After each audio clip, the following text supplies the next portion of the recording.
The gun was already on the table. October 23rd, 1935, Commission Meeting Room, Lower East Side, 8:47 p.m. Dutch Schultz leaned forward, face red, veins bulging, screaming at 5 men who controlled organized crime in America. "I'm killing Dewey. Tonight, tomorrow. I don't care what you say."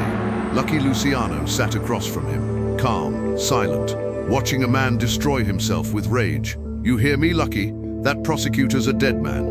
He's making us look weak. He's costing us millions. He has to die." Lucky took a drag from his cigarette, let the silence build, then spoke, voice quiet, deadly. No, one word, but it changed everything. Because what Dutch Schultz didn't understand, what his rage made him incapable of seeing, was that the men in that room weren't gangsters anymore. They were businessmen. And Dutch Schultz's anger had just become bad for business. What happened in the next 48 hours would prove that in the new world Lucky built, there were only 2 options, adapt or die. Dutch Schultz chose wrong. To understand that meeting, you need to understand who Dutch Schultz was in 1935. Arthur Flegenheimer, German Jewish, started as a street thug in the Bronx, built an empire on bootlegging, numbers and pure violence. By 1935, he was making $20 million a year, $20 million when a decent salary was $1,500. He controlled the Bronx, parts of Manhattan, numbers rackets across New York. He was feared, respected, dangerous, but he was also unstable. Where Lucky planned 3 moves ahead, Dutch reacted with his fists. Where Lucky built systems, Dutch built fear. Where Lucky negotiated, Dutch threatened. Different generations, different philosophies, different worlds, and now those worlds were colliding. Because Thomas Dewey, special prosecutor, had targeted Dutch, investigated his operations, seized his assets, brought him to trial twice. Dutch escaped conviction both times, barely, through technicalities and intimidated witnesses. But Dewey wasn't stopping. He was building a 3rd case, stronger, airtight, and Dutch wanted him dead, not arrested, not discredited, dead. "I'll kill him myself if I have to," Dutch told anyone who'd listen. Put a bullet in his head. Problem solved. But Lucky Luciano saw what Dutch couldn't. Killing a prosecutor wasn't solving a problem. It was creating a war. October 23rd, 1935, the commission meeting. 5 bosses sat around the table. Lucky Luciano, representing the Luciano family. Frank Costello, Albert Anastasia, Joe Adonis, Meyer Lansky as advisor, and Dutch Schultz, not a commission member, but invited to discuss the Dewey situation.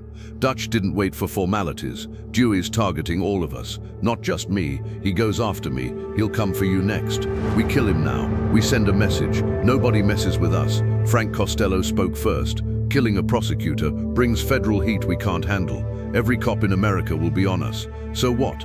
Dutch slammed his fist on the table. "We're supposed to just take it. Let some Ivy League boy destroy everything we built?" Lucky finally spoke.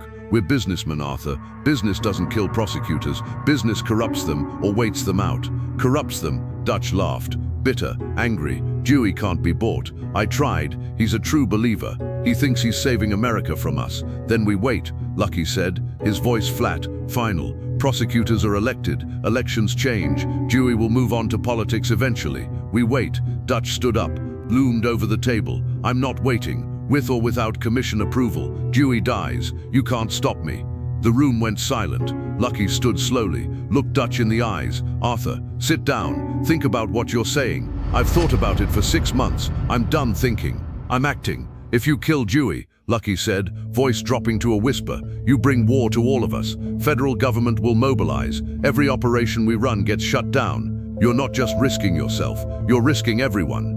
Dutch leaned across the table, face inches from Lucky's. "Then maybe you should have thought about that before you built this commission, before you made rules that protect prosecutors and hurt us. Maybe the old ways were better." He grabbed his hat, walked to the door, turned back.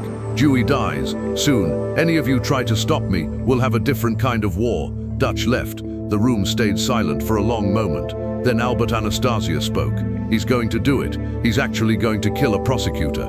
Meyer Lansky looked at Lucky. "Charlie, if Dutch kills Dewey, the federal government comes down on all of us. Hard. They'll use it as justification to destroy organized crime. Everything you built, gone." Frank Costello nodded. "Meyer's right. We can't let Dutch do this." Lucky lit another cigarette, sat down, thought. The commission had rules. Nobody killed without approval. Nobody acted alone on decisions that affected everyone. Dutch had just broken those rules. More than that, he'd threatened the entire system. "Take a vote," Lucky said finally. "Standard procedure. The question, do we stop Dutch Schultz by any means necessary?" The vote was unanimous. 5 hands raised, 5 voices saying the same thing. Yes, Albert Anastasia asked the question everyone was thinking. How do we stop him? Lucky looked at each man. Let the weight of what came next settle. There's only one way to stop Dutch Schultz. Nobody needed him to say it. I'll handle it. October 23rd, 1935. Palace Chop House, Newark, New Jersey. 10:15 p.m. Dutch Schultz sat in a back booth, relaxed, eating steak, discussing the Dewey hit with 3 of his men. He didn't see the 2 shooters enter through the front door. Charlie, the bug workman, and Mendy Weiss, commission enforcers, professionals. They walked straight to Dutch's booth. Dutch looked up, saw them, understood immediately. Wait, the first bullet hit Dutch in the chest. Center mass, professional shot. The second hit his stomach. The third grazed his neck. Dutch fell. His men went for their guns. Too slow. 2 more bullets. Both down. Charlie Workman walked over to Dutch, lying on the floor, bleeding, gasping. Charlie knelt down, spoke quietly, so only Dutch could hear. Commission decided. Lucky's orders. You broke the rules. Dutch tried to speak. Blood filled his mouth, but his eyes understood. Charlie stood, walked out with Mendy, disappeared into the night. Dutch Schultz survived that shooting. Barely. He lived for 24 hours, delirious, in and out of consciousness, talking nonsense that police tried to transcribe, hoping for useful information. His last words were recorded, but made no sense. Fever dreams, dying thoughts. He never mentioned the commission, never named Lucky, never broke the code. Even in death, Dutch Schultz understood one final truth. You don't rat. On October 24th, the papers called it a gang war, mob violence, business as usual. But everyone in the underworld knew the truth. The commission had spoken, and Dutch Schultz had learned too late that the new world Lucky built didn't tolerate chaos. Thomas Dewey lived, never knew how close he'd come. 3 days after Dutch died, police found evidence of the assassination plot, guns, surveillance photos of Dewey's home, plans detailing his routine. If Dutch had lived another 48 hours, Dewey would have been dead. The feds investigated Dutch's murder, found nothing. Charlie Workman was never caught. The commission had protected him, and Dewey, he went on to become governor of New York. Never knew Lucky Luciano had saved his life. Ironic, considering Dewey would later prosecute Lucky and send him to prison. But that's a different story. The commission met 1 week after Dutch's death. Lucky addressed the room. Dutch Schultz forgot something important. He forgot that we're not gang leaders anymore. We're businessmen, and businessmen don't act on emotion, don't make decisions that hurt everyone for personal satisfaction. Frank Costello nodded. Dutch wanted revenge. We chose survival. Exactly, Lucky said. Revenge is expensive. Killing prosecutors brings federal heat. Dutch couldn't see past his anger. That's why he's dead. Albert Anastasia spoke up. Some people are saying we should have protected Dutch, that he was one of us. Lucky's voice went cold. Dutch stopped being one of us the moment he threatened the organization. The commission isn't about individuals. It's about the system. Anyone who threatens that system, anyone gets removed. Dutch, you, me, doesn't matter who. That was the difference between the old world and the new. In the old world, bosses like Dutch ruled through fear and violence. When challenged, they fought back without thinking. In the new world, the system ruled, and the system was ruthless when necessary, but always strategic. Dutch Schultz was the last of the old guard, the last boss who thought personal revenge mattered more than organizational stability. His death marked the end of an era. In 1960, a reporter asked Lucky about Dutch Schultz. Lucky was 63, in Italy, still powerful despite exile. Mr. Luciano, did you order Dutch Schultz's murder? Lucky smiled. The commission voted. I was one voice among 5, but you were the head of the commission. I was a member, same as everyone else. Dutch wanted to kill Thomas Dewey. You stopped him. Why? Lucky took a moment. Because killing Dewey would have destroyed everything. Not just Dutch's operation, everyone's. The federal government would have mobilized, declared war on organized crime. Everything we'd built would have collapsed. So you killed Dutch to protect yourself. I protected the organization. Dutch forgot that individual desires mean nothing compared to collective survival.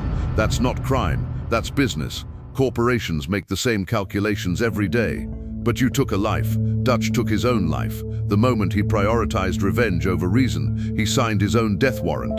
I just enforced the commission's decision. The reporter pushed. Do you regret it? Lucky's face showed nothing.